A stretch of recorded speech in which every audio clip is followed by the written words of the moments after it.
There's always a moment of truth where I say, look, it's either put up or shut up. And it was time to put up. I had crossed that thin line. It was 100 plus degrees. We were hot. We were on fire. We were yelling our hearts out. You could feel the intensity rising. Even in our tiredness, even in our weakness, even in our pain, we continued to push. I told myself, you can suck up the pain for another 1.5 miles, and you will be a Marine. Not many people believe that I could do it. I don't know where I got the energy from. I don't know where the pain went to. But all I know is that I had what it took. I am a United States Marine. PFC Darrell Willis serves his country as a Marine. Will you? Visit Marines.com or call 1-800-MARINES. The few, the proud, the Marines. In these uncertain economic times, you've got to do whatever you can to save money. One of our biggest expenses can be our cars, especially when unexpected repair bills hit. Not anymore. If you own a vehicle with less than 130,000 miles, is less than 12 years old, has a warranty about to expire, or even no warranty at all, you could stop paying for car repairs. Roadside assistance, towing, and rental coverage are all included. Don't wait for the next repair. Make one free call right now to see if you qualify. If your vehicle is less than 12 years old, has less than 130,000 miles, even if it's out of warranty, paying for car repairs can become a thing of the past. Call us right now and get your car protected before your next repair bill hits. Get protection and no more repair bills. Call 800-696-1030. Again, 800-696-1030. That's 800-696-1030. 800-696-1030. Individuals and businesses with tax problems, listen carefully. Do you feel like you're losing control over your finances? If you owe over $10,000 in back taxes or have unfiled tax returns, we can help you take back control. The IRS is the largest and most aggressive collection agency in the world, and they can seize your bank account, garnish your paycheck, close your business, and file criminal charges. Take control of your tax problems now by calling the experts at Tax Mediation Services and take advantage of the Fresh Start program and new laws that may allow us to negotiate a settlement for the lowest amount possible. Our team of tax attorneys and enrolled agents can stop collections and get you protected so you can take control of your financial future. Tax Mediation Services is accredited by the Better Business Bureau. Call now for a free case review and a price protection guaranteed quote. Call Tax Mediation Services now at 800-610-9050. That's 800-610-9050. 800-610-9050. All writers are prone to becoming so attached to our characters and stories that we struggle to see why a passage may not be working. It takes another set of eyes to help us nurture our writing to full maturity. At Black Wolf Editorial Services, we strive to enable writers to develop and grow, shaping stories into masterpieces that can stand the test of time. Editing services are provided for all genres and all age categories. Services range from critiques of the short story through to line edits of the full-length novel and copy editing for those preparing for publication. We also offer assistance on generating a writer's bio for your websites, as well as help with those book blurbs and promotional material. We won't abandon you to the masses. We want to celebrate with you in your successes. Black Wolf Editorial Services, nurturing your writing into maturity. For a full list of services and prices, visit us at blackwolfeditorial.com. You're listening to the Spark Radio Network, internet radio like you've never heard before. Innovation, creativity, and imagination are all said to begin with a spark. So fasten your seatbelt and take the ride of your life and listen for the spark. Sometimes we need to slow down and remember the simple pleasures in life. Good coffee, good books, and good company. Come on in. Take a seat. The coffee's just been brewed. Let's see who we have in the coffee shop today.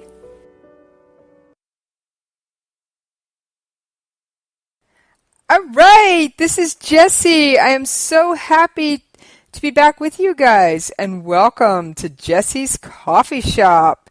Yes, a new show with a whole new premise. I don't talk news and politics here. Nope.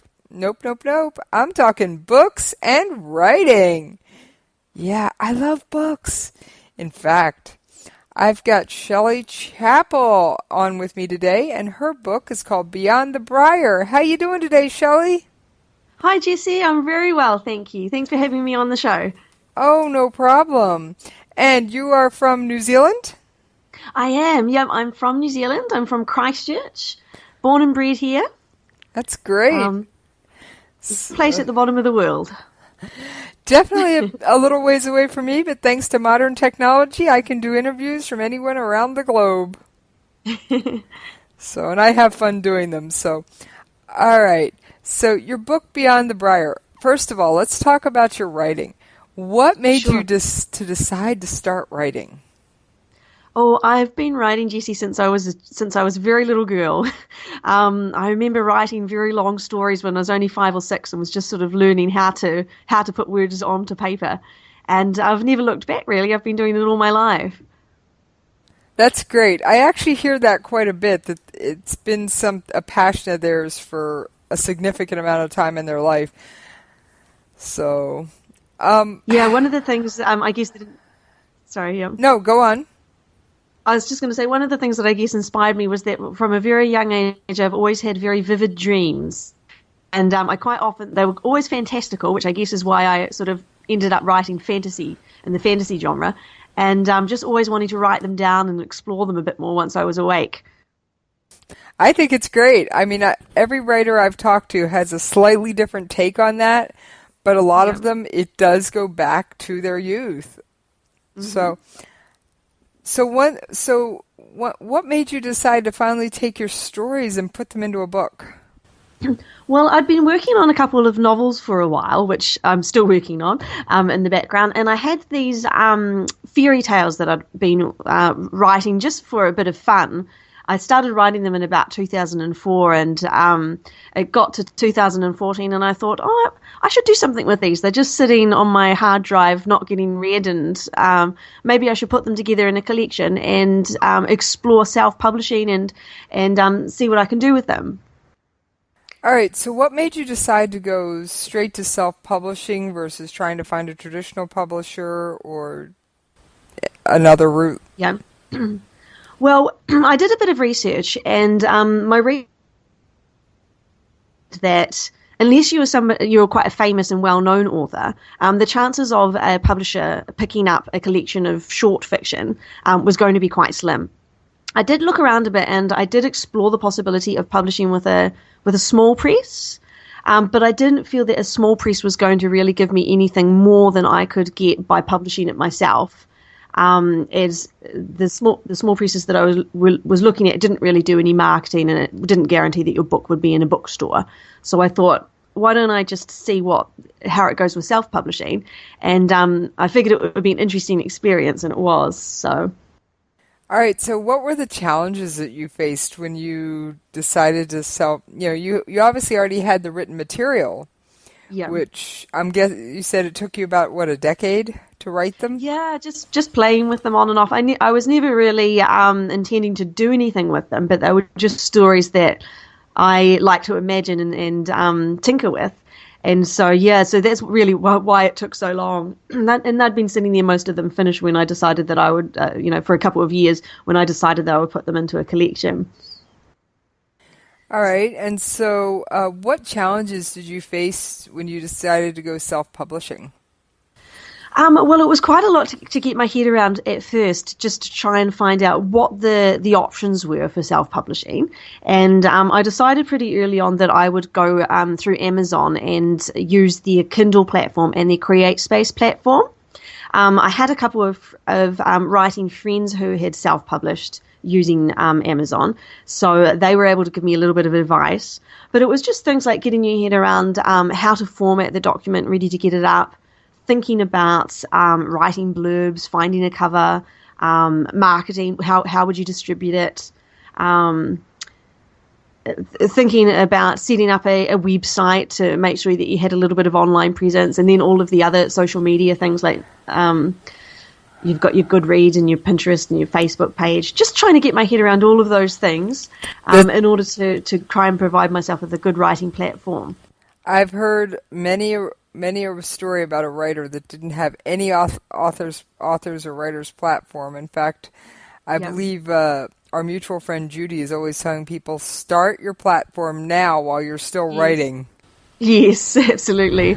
And I think for many writers, it seems like a kind of a strange thing to do. They're sort of like, well, what am I going to write on this website? Because what most creative writers want to do is be working on their fiction. But I started my website probably about a year before I brought out Beyond the Briar, and I was just posting things about the writing process and doing some book reviews because I'm an avid reader. And and so that was quite good. It was interesting to me because I Googled myself before I opened my website, and I was quite hard to find on Google. I was about 6 pages down in the Google list. And then, of course, once you start creating content, it makes it a lot easier for people to find you on Google. That's very true. Now, I've never Googled myself except for the show, under my show name. And it comes up on the first page, which I'm actually very pleased with, because while I'm in a different medium, the online platform and online presence is something I do understand. Because I'm on Twitter, I'm on Facebook, I have 2 websites, plus I'm on the radio station site. So I'm, plus a lot of the radio content. In fact, this episode will eventually, not right away, but as soon as I get 10 episodes under Jesse's Coffee Shop under my new show, it will go up on iTunes as well. Oh, great. Yeah, they like to, I think personally I could submit it right away, but I just think it looks a little dumb to have just 2 podcasts for download or 3. So I like to wait till there's about 10. Makes sense, yeah. That way, if somebody likes one episode, they can go on and grab the next one right away. They're not waiting on me to make more content.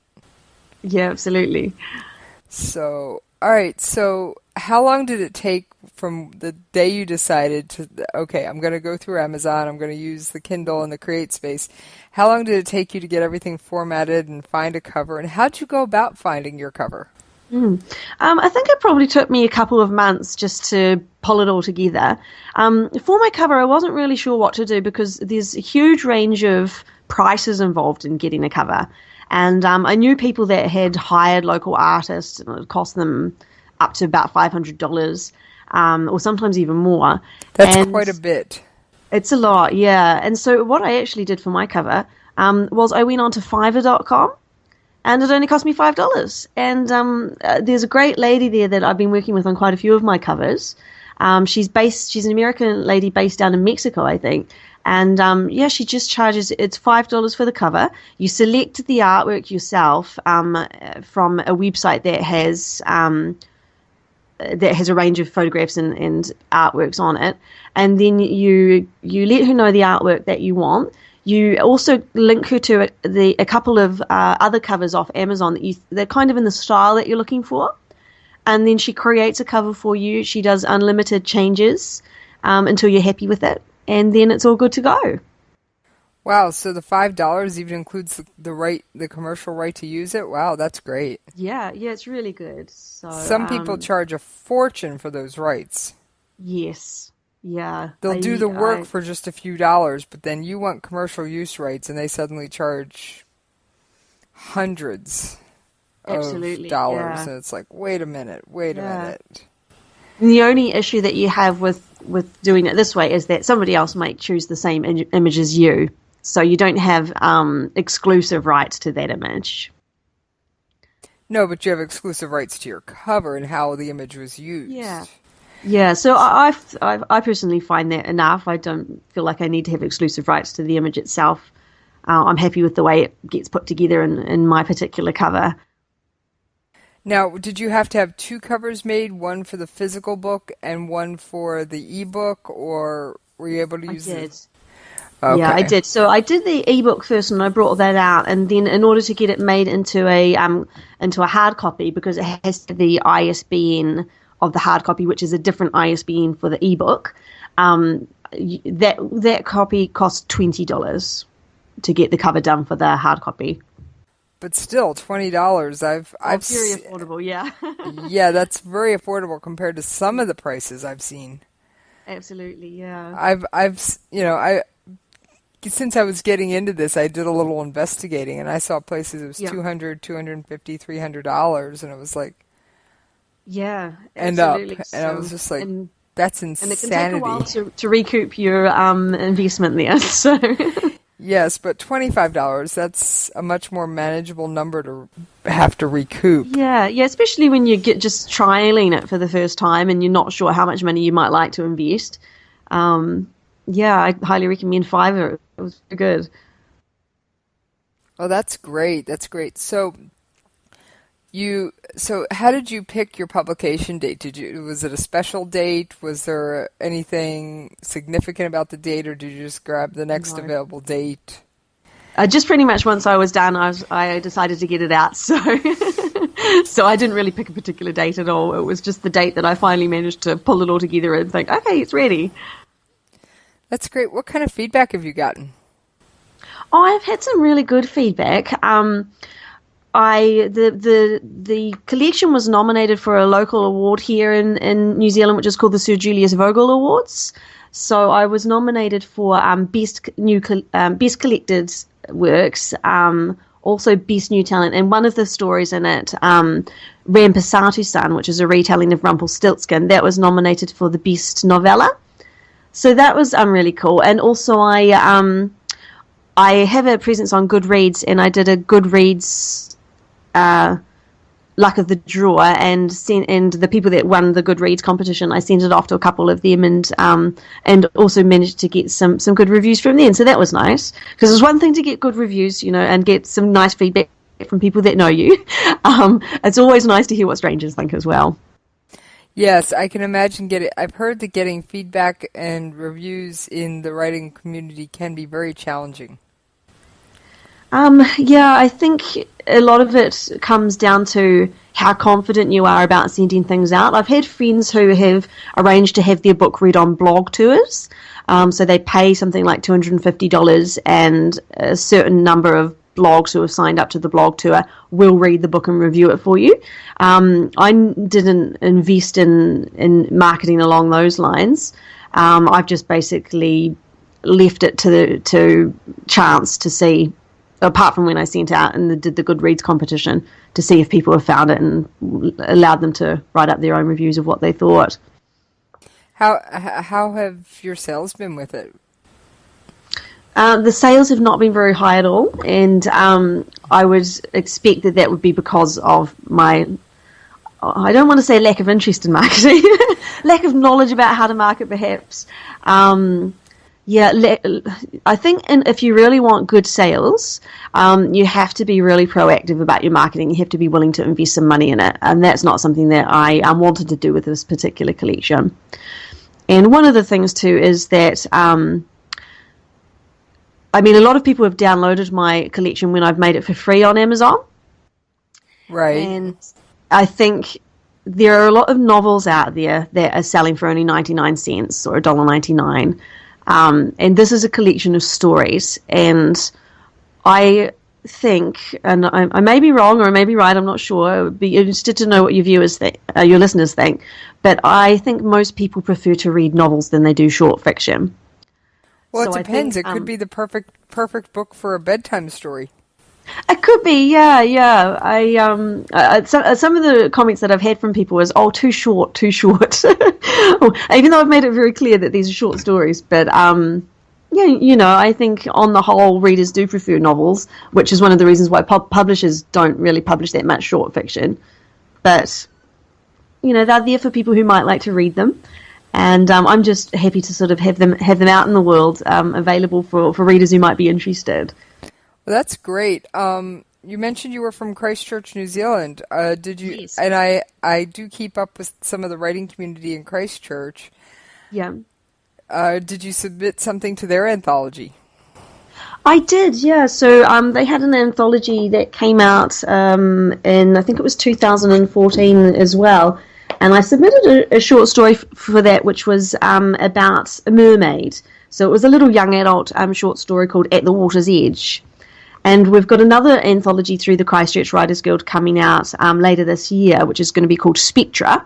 And I've got a short story in that too, which is more of a traditional fantasy set in another world, and that's called The Swineherd, the Princess.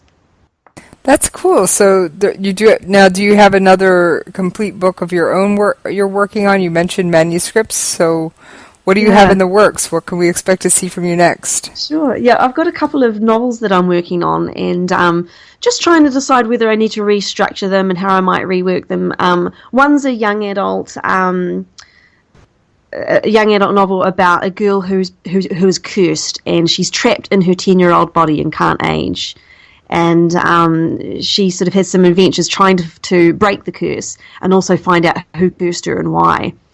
And another novel that I'm working on is about a young woman who can travel between multiple universes, and is also she was abandoned as a baby and raised by a lovely couple on a place that's called the Plains at the End of the World. And she's also on a journey to find out who she is, and she has some magical talents. And then also I'm just doing a call for papers at the moment. It's I'm going to be doing a collection of retold fairy tales from writers from the South Pacific. So it will be from people in New Zealand, Australia, and the South Pacific Islands. And that's going to be called Wish Upon a Southern Star. And I'll be editing that as an anthology, and it will involve radically retold fairy tales which are written by authors in my geographic area. So you definitely didn't just intend to make this book a one-off. No, I have got other fairy tales that I've been working on, that I'm still working on. And I've been releasing a couple of little things. I'm not sure how familiar you are with Smashwords. It's the ebook distributor. Somewhat, but do tell. Yeah, so Smashwords is, unlike Amazon, it's both an ebook publisher and an ebook distributor. So you can publish your stories on the Smashwords website, and then they will distribute it to multiple other ebook sellers across the internet. And so I've just been putting up some free short stories and a couple of fairy tale retellings that I did for middle grade readers there. Just because they were just sitting on my hard drive, and I was thinking I may as well put them out there for people to read. I quite like providing people with free stories if you can, because I know that I like reading free stories. And so I've got a couple of fairy tales there. One's a retelling of Hansel and Gretel, and it's the Hansel and Gretel in my story were raised by wolves. And now that's fascinating. Yeah, well, I was always really interested in the Hansel and Gretel story, and I thought that'd be, really an interesting take on it, if they were lost in the woods and they were picked up by a wolf family. And the other story that I've put up for free there, also for middle grade readers, because my collection of romantic fairy tales is for young adult readers. But the other free one that I've got is called The Prince Who Turned into a Toad, and it's a little bit of a feminist short story about a girl and her twin brother, and what happens when a cousin of theirs comes to run the kingdom when their parents are away, and how her brother starts behaving more and more obnoxiously. That does sound fascinating. What is it like to write for the different age categories? Are there certain topics you can't delve into in certain age categories? Or what makes a book middle grade versus young adult versus children's? What defines that? Yeah, there's a few things that define it, really. So sometimes it's to do with the level of the language. Of course, the older people get, the wider their vocabulary is, and the more words that they know. So for the very young children, you want to make sure you're not using too many complex words, and there'll also be fewer words. So sometimes it's about the word length as well. So for your middle grade readers, if you were going to write a novel, for example, it would be maybe about 30 to 40,000 words, whereas a novel for adults, you'd be expecting it to be around at least 80,000, or sometimes 60 to 80,000. Okay, so there is a very big difference. Yes, there is, yeah. And content-wise, too, is also, there's definitely restrictions around your content for the different age groups. So for your middle grade readers, you don't want to have anything too disturbing, although, it depends a little bit on your genre as well. But probably, less of a focus on romance than you would for your young adults and your adult readers.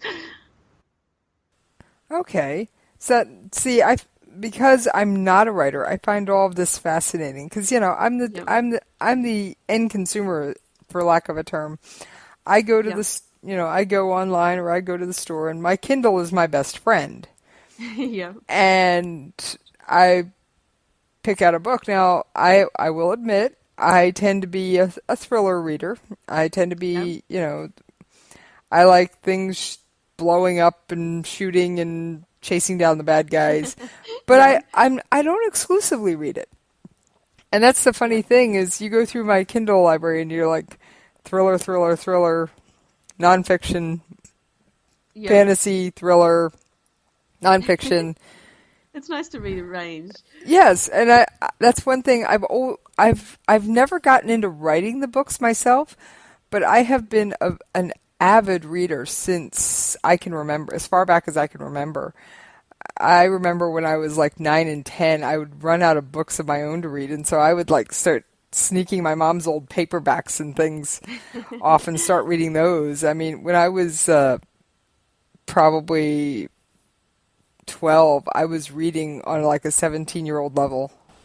Yes, yeah. So, I always read adult books as well as a child. So and there is a lot of crossover. So readers will self-select a lot. That's awesome. So how do you? All right. So you write your rough draft.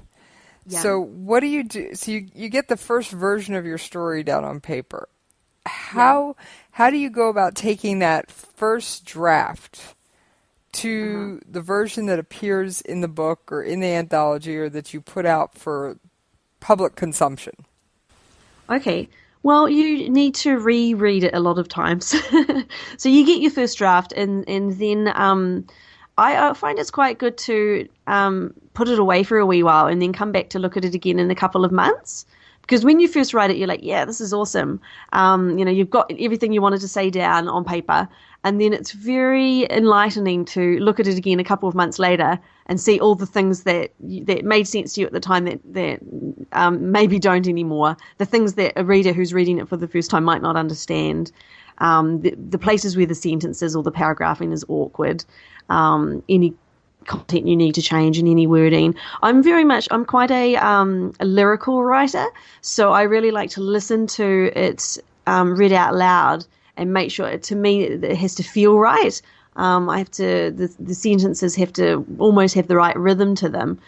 So I like to come back to them and revisit them, and if I'm not comfortable with the wording, then I will change that. I was trained as a literary analyst because I've got a PhD in literature. So luckily that's given me quite a good grounding in how to be able to do my own proofreading and knowing how stories work and what might need to be changed to make it work better. All right. What is a literary analyst? Because you just sprung a new term on this one. So a literary analyst, that's somebody who has been trained in the analysis of literature. So it might be somebody that's done a Bachelor of Arts and they have specialised in literature, and they maybe have read quite a lot of the classics. They might have read some of the popular literature and learned how to analyse them and to basically to pull them apart and talk about how the works are structured, what the themes are, and a whole bunch of other stuff that goes into that. So applying theoretical approaches to try and analyse them and work out what the messages and meanings are in the texts and other things. Is that where I get people who talk about the Harry Potter series not being about a wizarding school at all, but about a boy who's mentally insane? I haven't heard that particular interpretation. It could be. Yeah, I mean, because it's like, wait a minute. To me, it's just a fun adventure. Yeah. And that, I do have all 7 of the Harry Potter books, and I love them, and I'm waiting for the next one. Just, in fact, there was one that came out about magical creatures. I got that one too, but yes, yeah.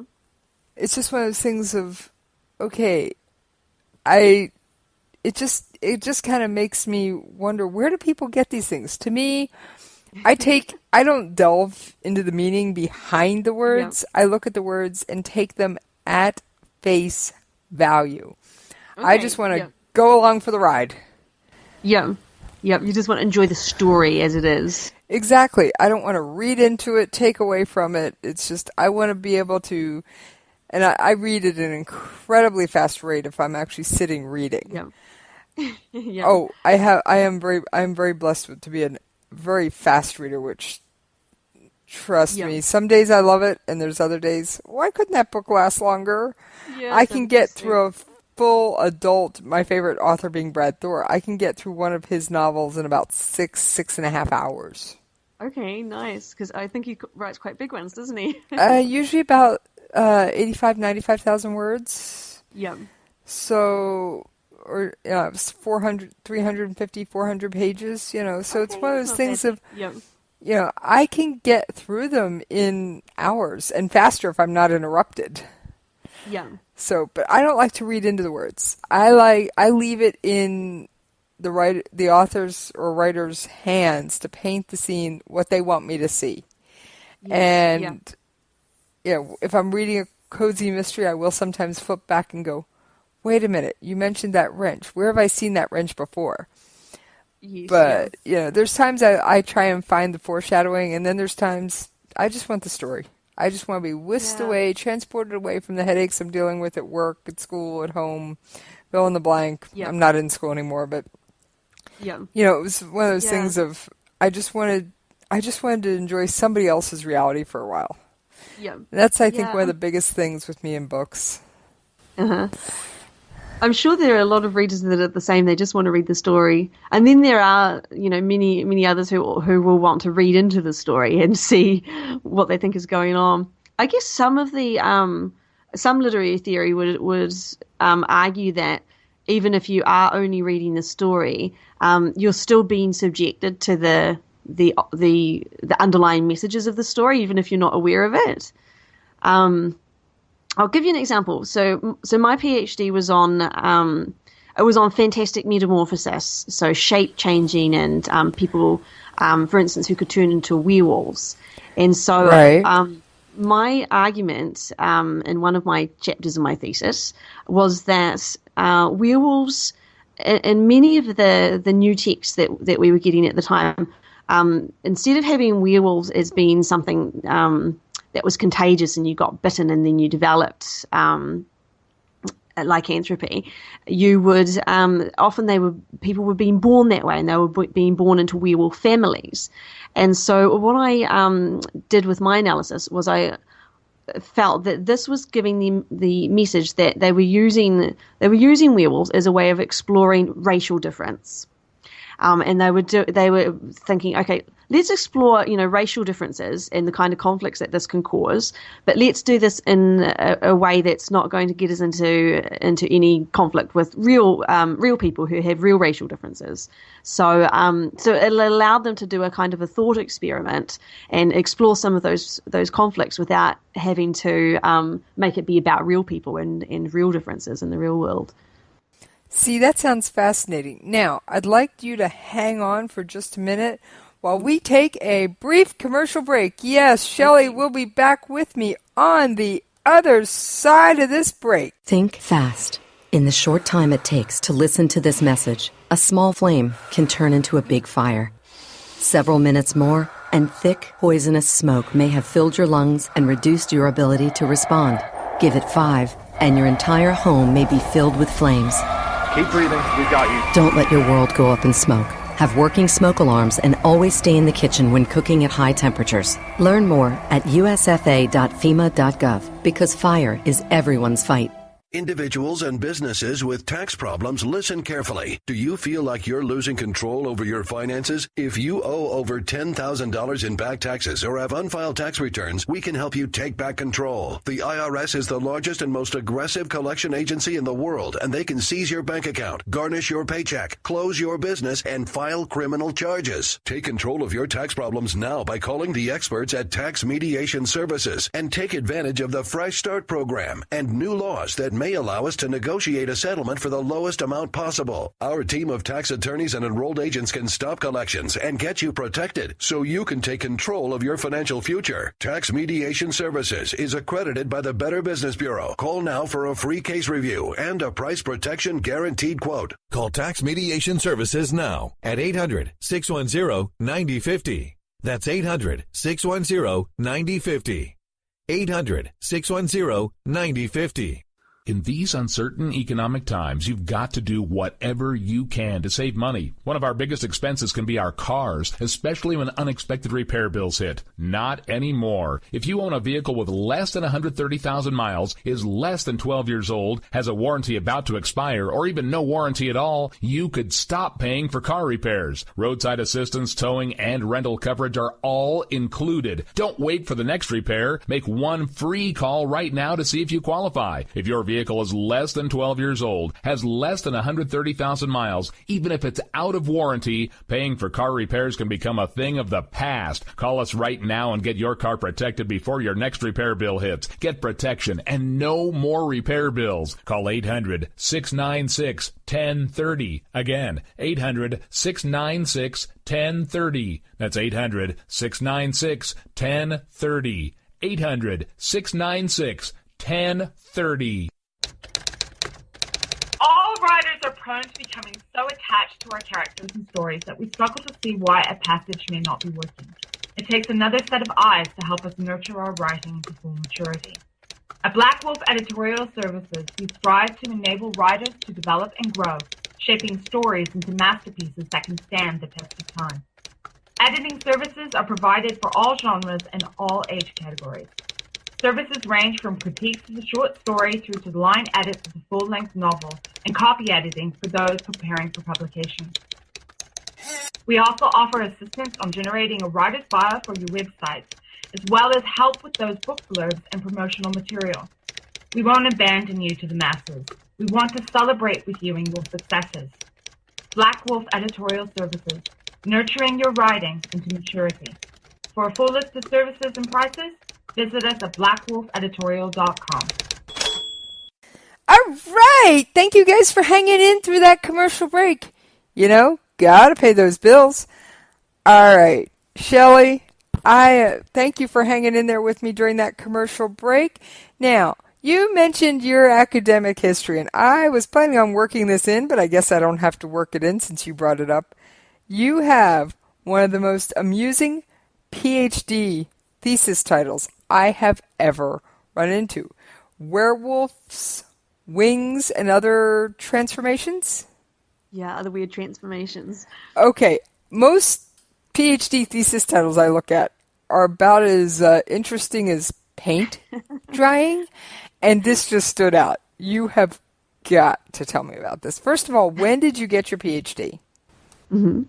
Well, I got my PhD in 2007. I started it in 2003, I think. Yeah, so it was a 4-year PhD, which I did at Macquarie University in Sydney in Australia.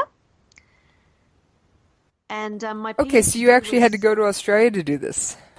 Yeah. So I did my BA and my BA Hons at University of Canterbury here in Christchurch, and then I took a bit of a break for a year, and I got quite interested in children's and young adult literature, and I did a bit of research on where I could go to study a bit more about this. And there's a great department at Macquarie University in Sydney that focuses on children's and young adult literature, and it was headed at the time by Professor John Stevens. And so I applied to go there, and I ended up heading over there and spending a couple of years in Sydney, which was lovely. Nice and warm, much warmer than Christchurch. I've heard your winters can be a bit brutal. Yeah, I'm actually sitting here wrapped in a blanket at the moment as we speak. Well, that's a little bit chilly. That's perfect coffee shop attire. So, all right. So, you've got to tell me a little bit about, first of all, how did you come up with that title for your thesis, and what was actually in your thesis? Because it's just, you mentioned that people were using like werewolves for something on racial inequality, which I think is a fascinating way to do it. Yeah. It is a way of bringing up the subject without causing mass conflict. Yeah, absolutely. Well, when I did my honours year at Canterbury, I read a couple of books which involve shape-shifting. And I just started getting really interested in that as a topic, because I noticed there were quite a lot of children's books and young adult books that involved characters, young people having these sorts of extreme transformations. And so I started thinking about it, and I knew that I wanted to do something on the changing body. I wasn't quite sure what my argument was going to be or what my approach was going to be when I started my thesis. But as you know, I did more reading and more research. I developed this theory that that the transformations that we were seeing in the text were basically being used as a metaphor or a symbol for our ideas about other things. And so, for instance, one of the chapters that I looked at in my thesis, I looked at texts in which there was fantasy stories in which only children could change shape. And then now that's cool. Yeah, and they lost the ability when they grew up. And so I thought, well, that's really interesting. What does that imply about what we think about children, if children are the only ones that can do this? It's a little bit like... I don't know if you're familiar with the Northern Lights trilogy by, or His Dark Materials, I think it's called, by Philip Pullman. No, I'm not. There was a movie of it came out a while ago. It had Nicole Kidman in, and anyway, in that book, the children have, or actually everybody in the fantasy world has these animal companions, which are called their demons, and the children's ones can change shape into lots of different animals, and then when they reach puberty, they get fixed into one particular animal, which is sort of representative of their character and their personality. And that sounds, I mean, I can just imagine living in a world like that, and that's... Yeah, it's actually a great series, really fascinating and really, really interesting. But anyway, what I sort of explored was the fact that if we had these kind of ideas about children, it must mean that we think that when we're children, we're much more fluid in our identity and our bodies than we are when we're grown up, and that we're much more beings of potential and change, and that once we reach puberty and we grow up and become adults, we're much more fixed in our identities, which I don't necessarily believe is true, but which is what comes across as a sort of implicit message in many of these stories. Well, I will say that in some ways I'd have to say I agree. Children are more flexible. Yeah. But teenagers and adults are a little more rigid. I mean, when's the last time you heard a child complaining about a pair of dirty socks on the floor?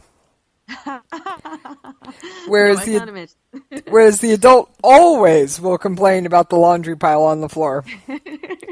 So children are a little more flexible, a little more forgiving in certain areas, But by the time you reach puberty to adulthood, I would say I wouldn't say you're set in stone, but I will say there are certain things that are probably pretty much not going to change a whole lot. Yeah, we tend to be a lot more settled, and the sorts of physical changes that we're undergoing as adults are a lot slower than they are as a child. But there's also all sorts of ideas embedded in there about children being closer to nature and adults being closer to civilization. So maybe it's that thing you were saying about the dirty socks. The idea that children are going to have these more leaky bodies, and they're going to be less civilized, and when you grow up, you become more fixed in your ways, and you've civilized yourself, and you're going to be a lot more settled. That's great. I mean, so so that covers the shape-shifting. How did you come up with werewolves and wings in there? How did you work those in? Werewolves are another shapeshifter, but wings, that sounds like that sounds like you're talking about fairies to me. Well, Well, I did a lot of reading. So the first thing that I did when I started my PhD was I drew up a bibliography of all the books I had to read. And that was fun. So I spent a lot of time reading a lot of fiction and also a lot of time reading a lot of theory. And it was literary theory, it was cultural theory, it was psychology, sociology, all that sort of stuff. But the fiction was really fun. And so I was looking for trends in the fiction that I was reading. And what I noticed was that there were a couple of stories, not a lot of them, but a couple in which there were these young people who, when they reached puberty, they started growing wings. And okay, so we went from a story where the young people can have the pet companion that changes, but in this case, the magic doesn't start until you reach puberty. That's so the cool. magic starts at that point. Yeah. And so these teenagers grew wings, and that meant that they were sort of in this. They were trapped in between these two worlds, in between the world of being on the land and being able to fly, and they sort of didn't really fit in. And so I looked at that as being a metaphor of how society sometimes feels about teenagers and adolescents, that they are sort of trapped in between childhood and adulthood. And sometimes people find that a bit disturbing, and they're not quite sure what to do with these young people. And they create all these sorts of rules and regulations to try and control their bodies because they're uncomfortable. And so I just explored those stories and used that as a way into looking at these kind of ideas that people have about young people. To me, that is a fascinating way of looking at these stories. I mean, like I said, I don't tend to analyze what I read in that way. Yeah. But it's given me some new thoughts and ideas. I mean, I analyze the news that way. As I've alluded to when we were off air during the commercial break, I alluded to how I analyze the news. But when I pick up that fiction book, when I'm reading for information, I read with a pen in my hand. Yeah. And for me, it just makes me slow down, focus. I may write 2 words the entire time, but it just causes me to focus differently. But when I put that pen down, pick up that book, put my feet up, settle into that comfy chair, I'm just going along for the ride. You're just enjoying it, yeah. And most of the time, I think it's quite fun to do that as well. Sometimes there's the possibility that if we read a lot of stories that have a lot of the same implicit messages, we might just be, subconsciously picking them up without realizing.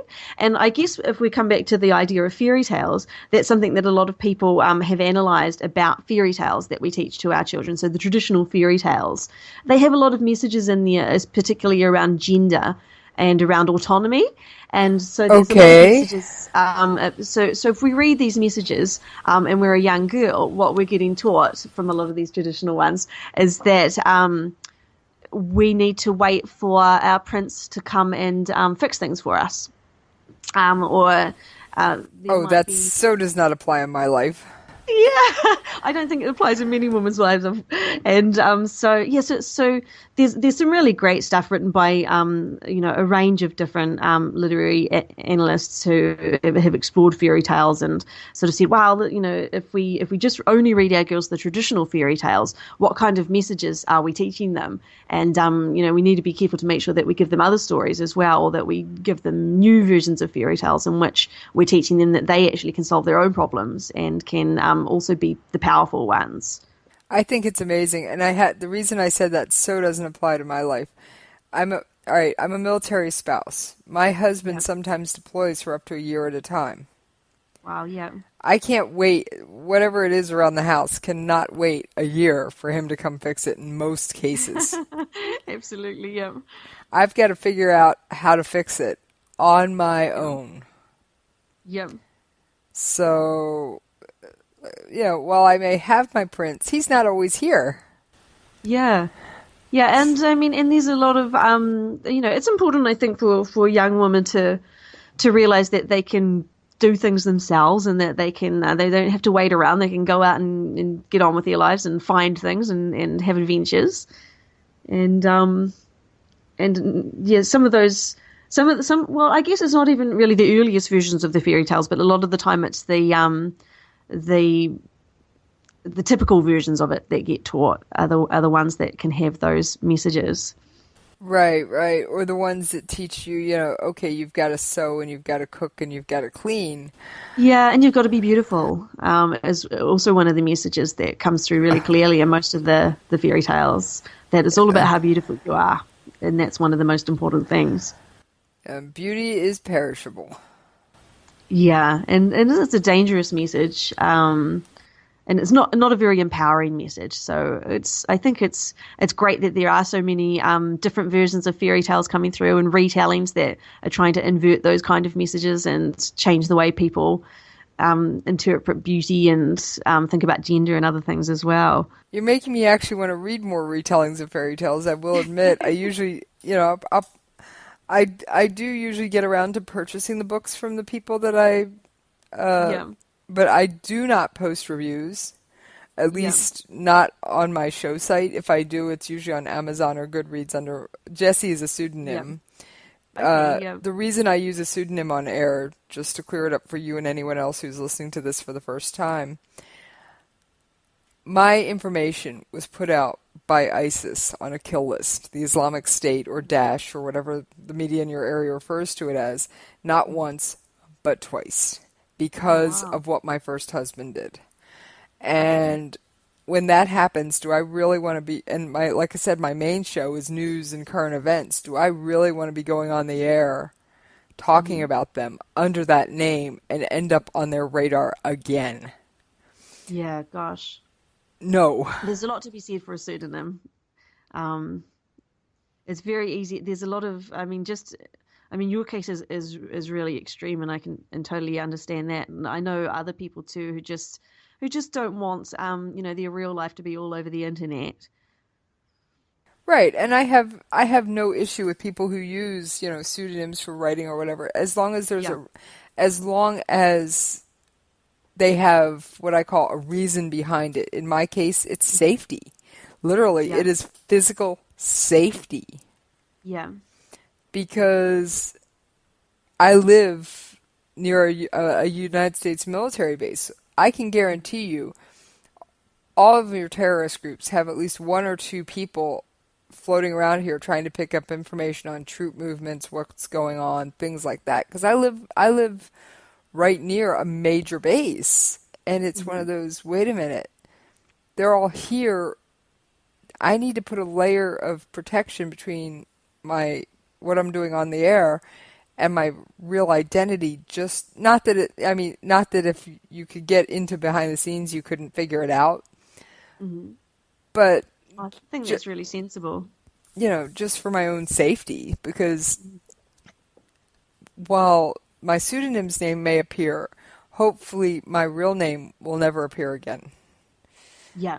So, because unfortunately my husband did die in the line of duty, and it's one of those things that, so he is in some ways, as the way ISIS sees it, no longer really tied to me. I'm not really a source of a threat. At least that's how one of the Middle East terrorist experts who I discussed my situation with at length presented it to me. And so that I should be safe under my real name again, as long as I don't poke the bear with a stick.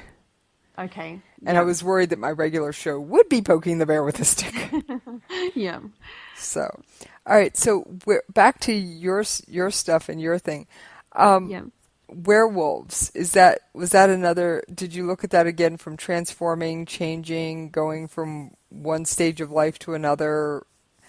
Yeah. Are there any fairy tales out there that involve adults being the main characters?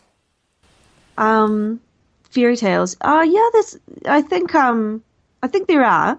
For many of our traditional fairy tales, we have it's usually a younger woman or a younger man, the third son, or a princess. But yeah, with a lot of the fairy tale retellings, there's a lot of really good adult fairy tale retellings. They tend to be quite gritty. There's a really good collection that's edited by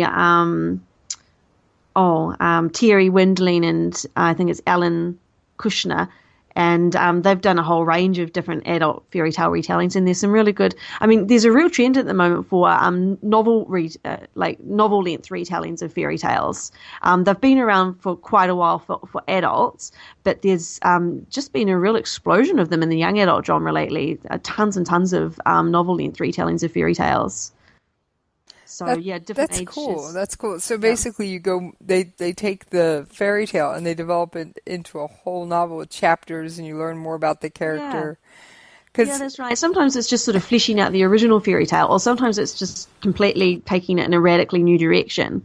Marissa Mayer, if I'm remembering the author's name right, who's done a science fiction retelling. She's got the first book was about Cinderella, and she's what was the author's name? Because you cut out there for just a second. Oh, sorry, I think it's Marissa Mayer, and her first book was called Cinder, and that was about Cinderella, and she was basically treated as the servant in her household, but she was a cyborg. So she had lost she'd been in an accident, and much of her body had been replaced with mechanical parts. So that's interesting. Cool retelling, yeah. And she also she interwove 4 different fairy tale retellings into the one series, because the second book was a retelling of Red Riding Hood. The third one was a retelling of Rapunzel, and the fourth one was about Snow White. So those characters all were interwoven in the science fiction setting, which was quite cool. That I could see where a lot of science fiction could come into play in fairy tales, because they are in my mind the epitome of fantasy. Yes, and they're often, like with fairy tales, the magical stuff that happens is never explained. It's just you're just meant to take it on faith. So it's always quite interesting to see when it's retold as a novel how the writer chooses to explain it and give it some sense.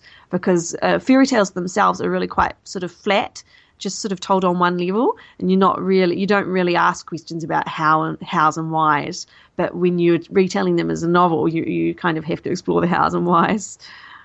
I will say I was never into fairy tales as a child, because I was always the one going, well, how was he able to do that? Why did... Yeah. And so my mom gave up even trying to read them to me at a young age, and just went, here, have a different book. No, we're not going into the how and why, because, retellings haven't at least always been popular. And as I'm in my 30s, when I was a child of appropriate fairy tale age, there weren't that many retellings out there. The internet didn't exist, at least not in the shape we know it today. Yeah. And so it was like, unless one parent passed the information on to another, or you saw it in the bookstore, it didn't happen. Yeah. I think I first came to fairy tale retellings through Robin McKinley. She's I think she's an American author who lives in England. And she wrote quite a few different fairy tale retellings. The one that I first came across was a retelling of Beauty and the Beast. And and so I sort of came to that through young adult fiction. And then the genre just sort of has bloomed since then. Now, we keep throwing out these tags, young adult, new adult, middle grade, and I'll throw adult in there for good measure.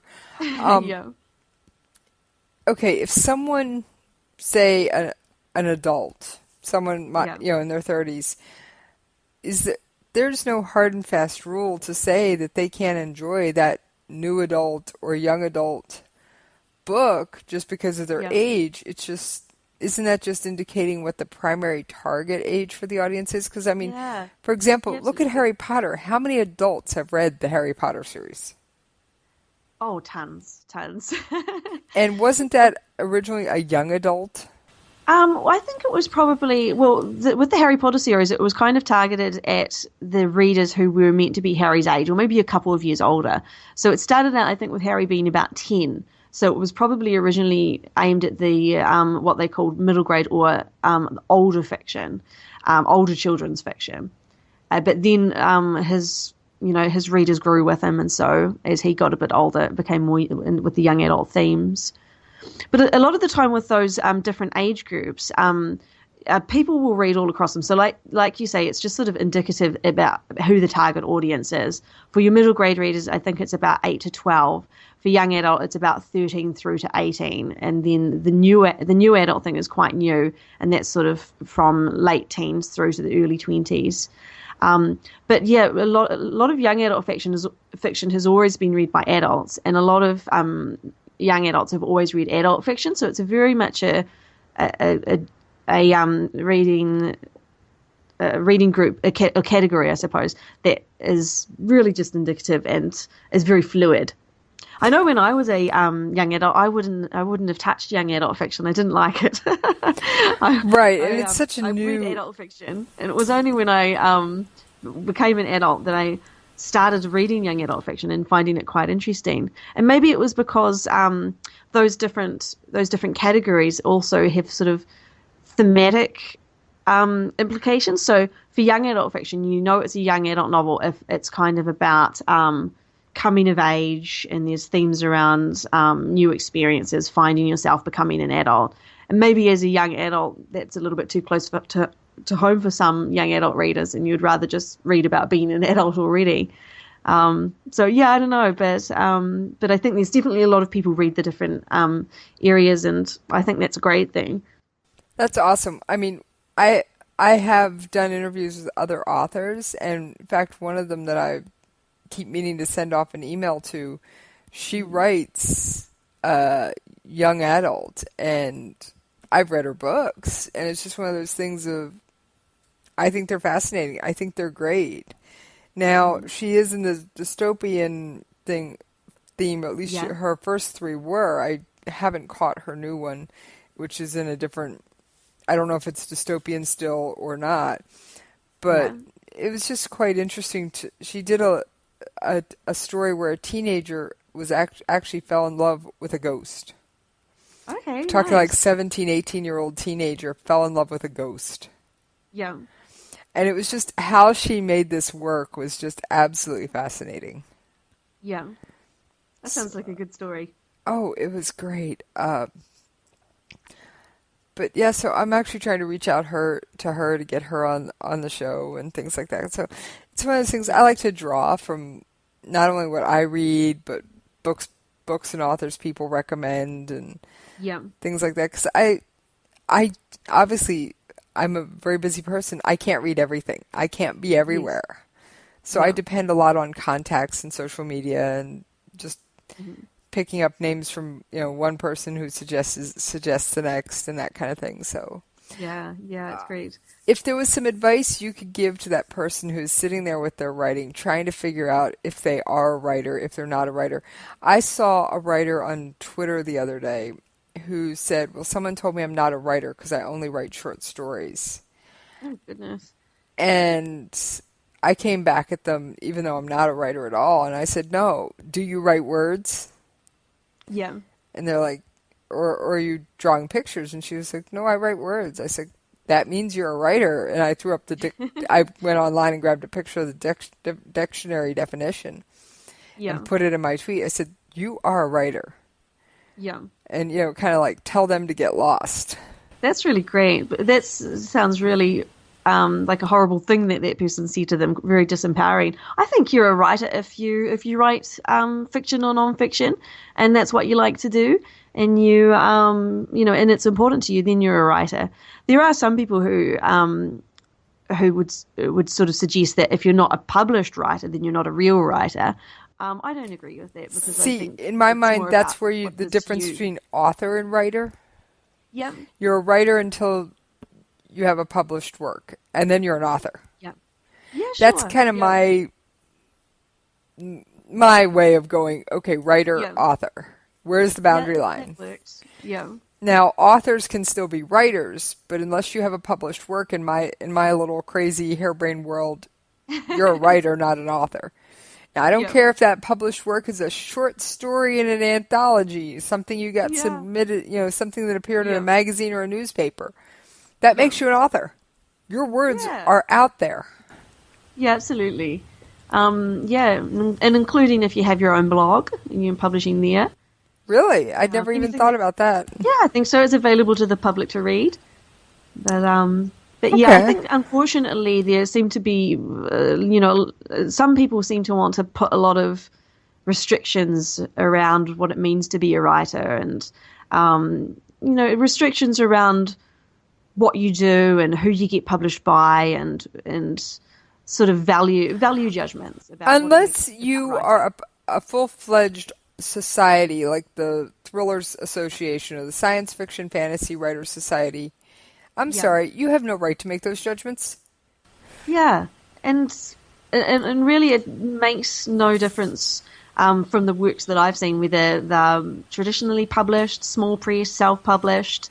You've got an equal chance, I think, a fairly equal chance anyway, of finding works, different stories that appeal to you or don't appeal to you in any of those different publishing formats. Right. I will say what appeals to each person is subjective. Absolutely. There is no one book, I think, that will appeal to, quote-unquote, everyone or the masses. Oh, absolutely. And if you go to Goodreads, I'm one of the Goodreads authors, so I'm on there a little bit. And if you go there and you look at one of your favorite books and you think it's wonderful, and lots of people have given it 5 stars and think it's great, and then an equal amount of people will hate it and have given it 1 star and have lots of horrible things to say about it. So you have to take reviews and things with a grain of salt, because everybody likes different things for different reasons. Well, I mean, I even noticed that my favorite author, Brad Thor, who is a multi-time #1 New York Times bestselling author, so he must be doing something right.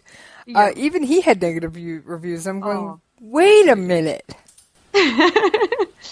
Absolutely, yeah. And I think the more famous somebody is with their writing, and the more people that read them, the harsher the feedback can be from the people that don't like them, because they feel like they feel like they're being pressured to like them, and they can get more negative.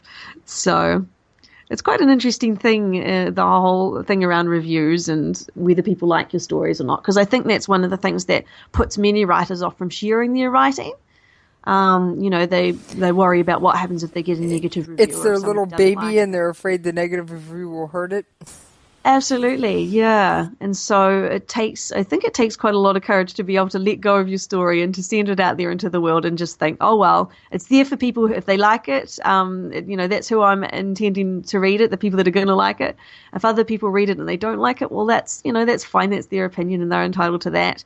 They're obviously not my intended audience. But, yeah, it's not an easy thing. I think like I said, I think what you've done with the fairy tales, it just sounds absolutely fascinating. And like I said, I'll admit I had intended to actually try and get through at least part of your book before I had you on, but the current events of the world ate up quite a bit of my time in the past 2 weeks. I can imagine, yeah. So when is your next book coming out, or haven't we set a date yet? There's no date being set yet for my next book, so I'm just plugging away at some more short stories and my novels. However, the fairy tale collection that I'm going to edit, Wish Upon a Southern Star, I'm hoping to get that out by next May, so it'll be May 2017. Okay, that's cool.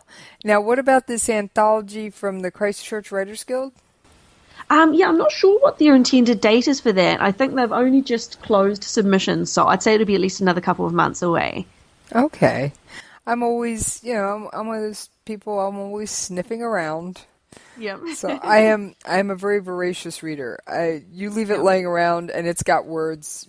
Unless it's the ingredients on the cleaner bottle sitting there. If it's a book or a newspaper or magazine, it's got words, I'm going to be picking up and I'm going to be reading. And I know that feeling. Yeah. It's there. It's meant to be read. I'm sorry. Get out of my way while I read. Yeah, I love reading as well, and I think reading's a wonderful thing to be able to enjoy. A good way to spend your time. So, if you had some advice to give to a new writer, what would it be? I would say just to really find stories that you want to write and write those stories and have fun with it and explore it. And Also, maybe read some, if you don't have any background in how stories are created or in shaping stories in words, read some books about writing as well and about literary analysis to give yourself some grounding in that. But most of all, just have fun with it. Is there a book that you would recommend for the average writer on literary analysis?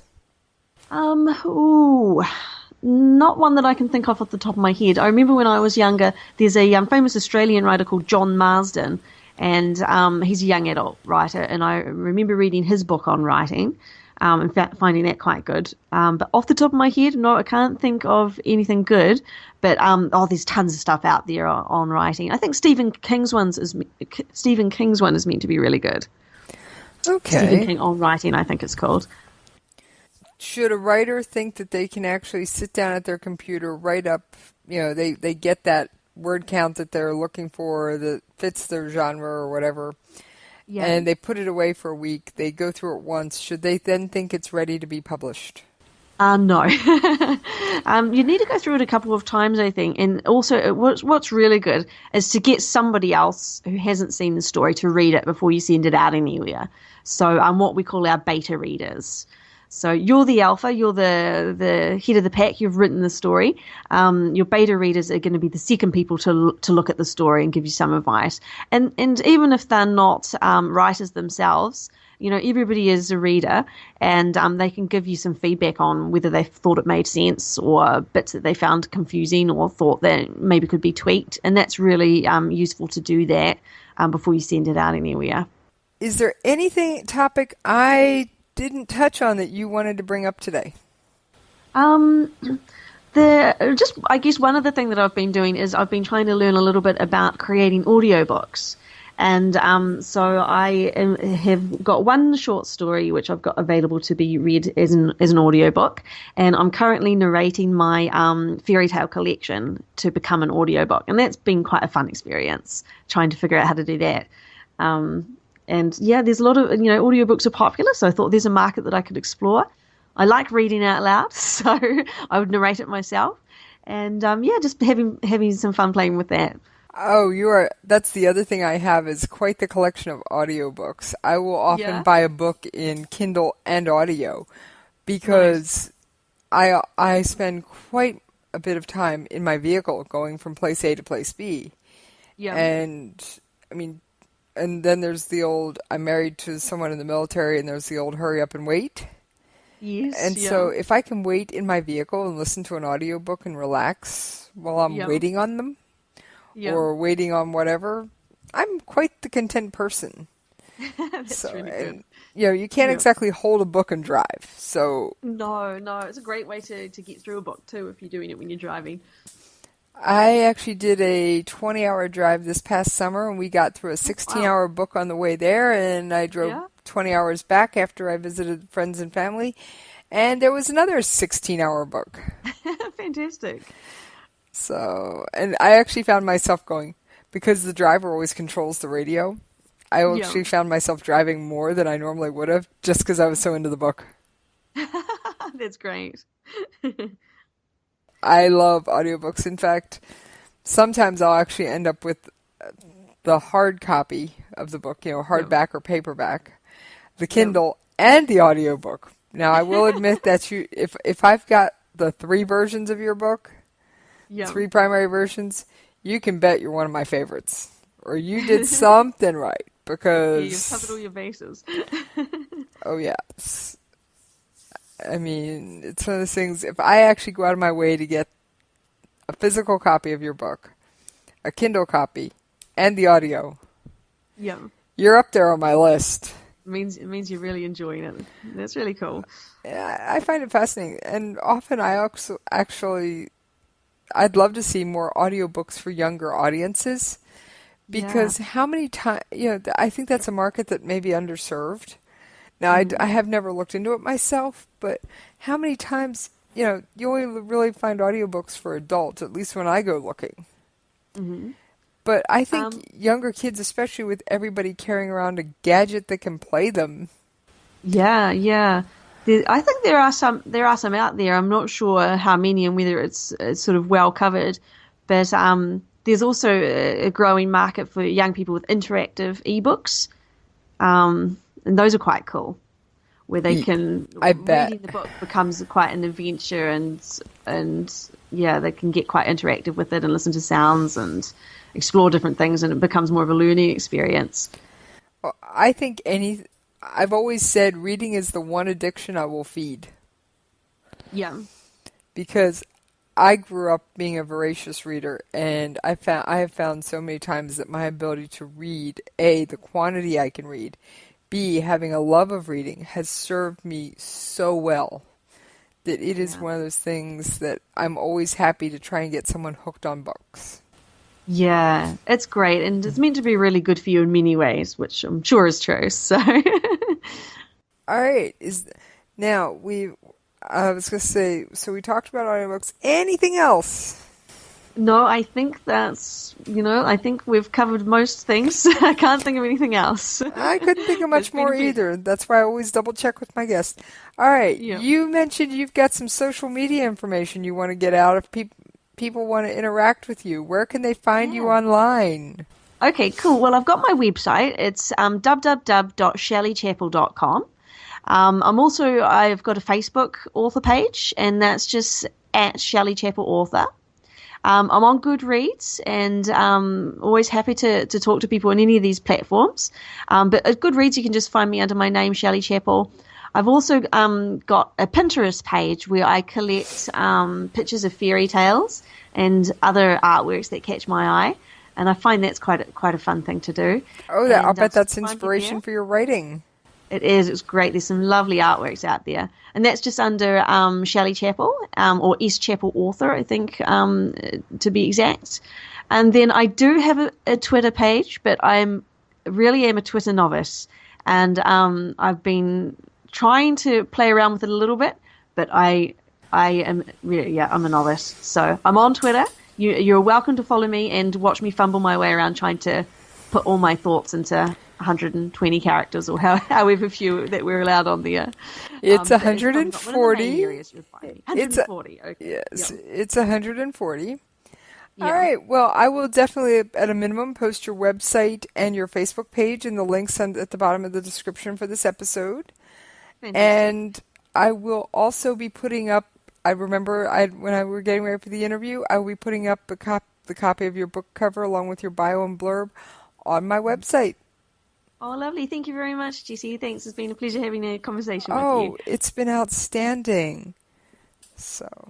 And thank all of you for tuning in today for the first ever episode of Jesse's Coffee Shop under its rightful name. I will catch you next time. All writers are prone to becoming so attached to our characters and stories that we struggle to see why a passage may not be working. It takes another set of eyes to help us nurture our writing to full maturity.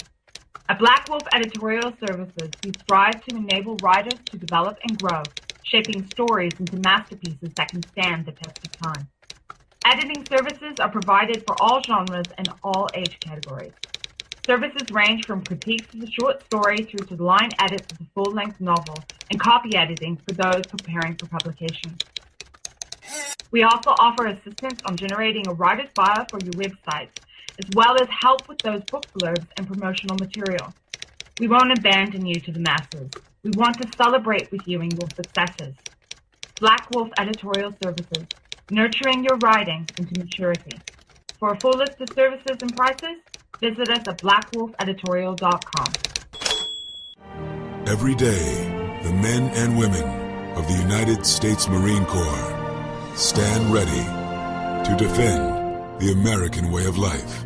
The few, the proud, the Marines.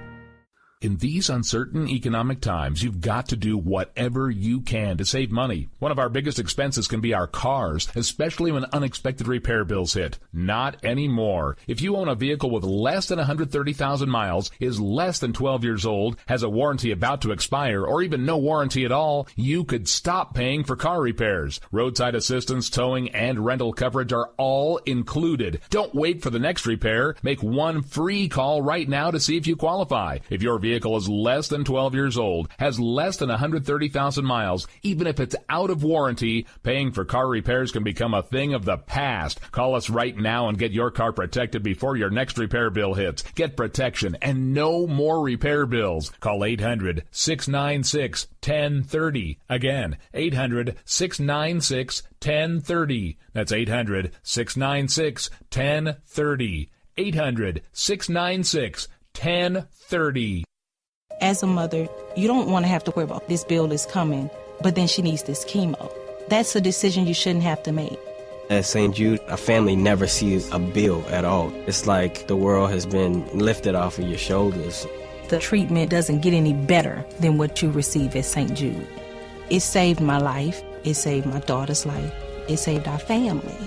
St. Jude Children's Research Hospital. Finding cures. Saving children. Learn more at stjude.org. You are listening to KLRN Radio, where liberty and reason still reign.